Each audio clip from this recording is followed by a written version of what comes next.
सरकारी कर्मचाऱ्यांच्या अविवाहित, विधवा आणि घटस्फोटित मुलींसाठी एक मोठी आनंदाची बातमी. आता कौटुंबिक निवृत्तीवेतन मिळवण्यासाठी एक महत्त्वाचा नियम बदलला आहे. या निर्णयामुळे हजारो कुटुंबांना मोठा दिलासा मिळणार आहे. नेमका काय बदल झाला त्याचे व्हिडिओ हा शेवटपर्यंत नक्की पहा. नमस्कार मित्रांनो, महाराष्ट्र शासनाच्या वित्त विभागाने 22 जुलै 2026 रोजी एक महत्वपूर्ण शासन निर्णय निर्गमित केला.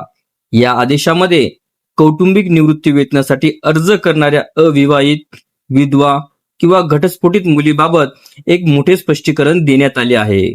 यापूर्वी अशा मुलींना अर्ज करताना पालकांकडून स्वघोषणापत्र म्हणजे सेल्फ डिक्लेरेशन द्यावे लागत असल्याबाबतचा संभ्रम होता. मात्र आता शासनानं स्पष्ट केलं आहे की जर संबंधित मुलगी सरकारी कर्मचारी, निवृत्ती वेतनधारक किंवा कुटुंब निवृत्ती वेतनधारकावर अवलंबून असेल तर पालकांनी स्वघोषणापत्र देण्याची गरज नाही. त्याऐवजी संबंधित मुलीने स्वतःच्या सहीचे नोटरीकृत स्वयंघोषणापत्र अर्जासोबत जोडावयाचे आहे. यामुळे अर्ज प्रक्रिया अधिक सोपी होणार असून अनावश्यक कागदपत्रांची अटही कमी झाली आहे.